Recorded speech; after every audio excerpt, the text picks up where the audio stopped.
Gotham at night, the city smolders under a veil of shadow and rain, every alley a throat waiting to swallow the innocent. Across the dark skyline, a chilling promise hangs in the air. Something monstrous is stirring beneath the surface of the streets. I've heard that kind of silence before. It never means peace. In the blackest corners of Gotham, fear gathers like a storm, and the dark night moves toward the heart of it. A new nightmare is coming for the city, and Batman is already in motion, ready to confront whatever rises from the darkness. Gotham at night, the rain-slick streets gleam beneath a bruised sky, and every alley seems to breathe with danger. The city waits in uneasy silence for something to break. High above the crime-riddled boroughs, a dark shape watches from the rooftops, the dark night, ever the detective, ever the shadow. Below, the night is already stirring with trouble. A scream slices through the darkness, sharp and desperate, echoing off the stone and steel. Somewhere in Gotham, someone is in terrible danger. Batman turns at once, cape snapping behind him as he disappears into the black. No one in Gotham cries out unheard for long, not when the Bat is on the hunt. Stay here, don't move. A violent clash erupts in the shadows, fists, boots, and breaking wood in a blur of motion. Gotham's criminals have made a terrible mistake. They've drawn the attention of the Dark Knight. And as the echoes fade, Batman stands alone in the darkness, already piecing together the next clue. But in Gotham, every answer only leads deeper into the night. Tourists never tread this squalid London side street. No sights, no thrills, only a condemned quarter where the poor cling to survival. For 15 years, this street has been marked for death, yet poverty-born families still struggle to pay for these meager rooms. Tell them to leave, and you'll learn how desperate the living can be. This place is a slum, its back alleys choked with filth, its buildings crawling with disease. And in the darkness, danger waits to strike. The Vampire Slayer, beware the legions. A violent warning echoes through the night, and the street seems to hold its breath. Somewhere ahead, the battle for this doomed district is about to begin. Gotham at night, shadows lengthening over Tinselton Street as the city's filthy concrete becomes a grave. Somewhere in the dark, a body is falling, and death is not finished with him. Billy Blue's back cracks against the pavement, yet he feels no pain. Minutes ago he was dead, and now something cruelly impossible is happening again and again. Beware the legions. He remembers the first death, then the second, then the draining silence that followed. At last, the mercy comes in a whisper. Goodbye, Billy Blue. Elsewhere, the first show is over, and Saffron glides through the backstage haze like a dancer born from moonlight. But in Gotham, even the quietest hallway can hide a knife. Not a word, not one word, or else, baby. Or else what, love? Or else I'm gonna smother you. Smother away, love. His name is Blade, and moments of relaxation are rare indeed. After weeks away, he's back in Gotham's crooked embrace, and even affection feels like a trap waiting to spring. You didn't tell me you were back from the States. Love. Just got back and I wanted to surprise you. Fine thing. You show up after 2 long weeks away, and then split. Jet lag, baby, jet lag, I'm bushed. Every stolen moment in Gotham has a price, and tonight the price feels far from paid. Beyond the dressing room door, the darkness waits, listening, hungry, and very much alive. Tinselton Street lies drenched in Gotham's poison-black night, where the aftermath of gore gives way to something worse. Tonight, the true violence is not of the body, but of the mind. No, they got you, Billy Blue. Just like you said they would. Her grief turns feral in the alley's neon haze, fury rising against the Legion as laughter echoes like a curse. But in Gotham, even damned laughter can sound like a verdict. God, why did it have to be tonight? Damn the Legion, damn them all. Nuo, you did it to him. You killed Billy Blue. I'll get you for that.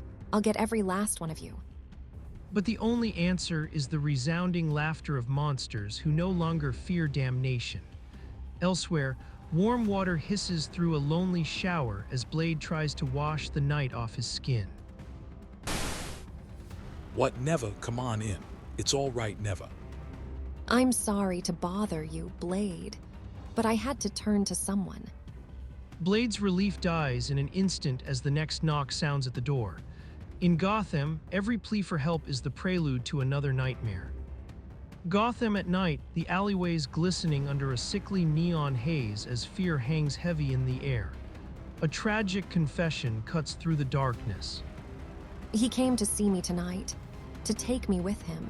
I couldn't go, you understand. I like him, but I couldn't. You don't have to explain anything to me, Neva. Billy Blue came to see me every week for the past 2 years. Then suddenly, tonight, he said it was urgent that he leave, and he said he wanted me to go with him. Maybe if I had, he wouldn't be dead now. One moment we're warm, loving, and the next he's dead. Cold as stone dead, and I could only watch in horror as they bled him dry. Come on, Neva, we won't accomplish anything by hanging around here. Let's get a move on to Lady Vanity. Dig. For Blade, hesitation is a luxury he can't afford. Neva Witt is already moving, fleeing the 4-story stone building before she can even catch her breath. Oh, look, I'm sorry I bothered you. I really am. Thank God I was able to turn to you, Blade. If you weren't there, I don't know what I'd have done. Can it, Neva? I owe my life to Lady Vanity and to all the girls who live there. If those vampires you mentioned decide to come back for any last-minute cleanup jobs, I want to be there. Blade's resolve hardens in the shadows of Gotham, but as Neva reveals one final truth, the past closes in like a blade in the dark. Maybe you forgot, but my mother lived there. Once. I know. Lady Vanity told me. Gotham at night, shadows lengthening over a city that feeds on secrets. In a room thick with perfume and regret, old wounds are dragged back into the light. Did she tell you how my mother was killed, delivering me? Killed by some stinking vampire, a tall dude with slick back white hair. Lady Vanity and her girls rushed in, and what they saw would never leave them. A monster grinning over fresh blood, posing as a doctor, cruel and unafraid. He was grinning, his fangs dripping my mother's blood. He wasn't even quiet about it. My mother was dead, but I wasn't. As she died, Lady Vanity delivered me. Raised under Lady Vanity's roof, he made 2 promises: to repay the woman who saved him and to someday hunt down the vampire who murdered his mother. But in Gotham, vows like that can turn into curses. Don't ever apologize for asking for my help. You understand me, Neva? I do, Blade, and I'm sorry. The smell is of jasmine, and you're aware of it the moment you walk past the bright pink door. Behind that door, the truth is locked tight, and every answer costs money. In Gotham, even desperate women will talk only when the price is right. And all you know is how to get yourself a fat lip, mister. The lady said she didn't know anything, so take the hint. What if I said I'm their lawyer? They don't have to answer anything unless you've got yourself a warrant. So Split, understand that, or aren't I speaking pig English? And who do ya think you are, Governor? The Royal Navy protecting our colonies. We'll be back, mister, with a warrant. Great man, and bring the royal family with ya. Maybe they'd like to see how the other half lives.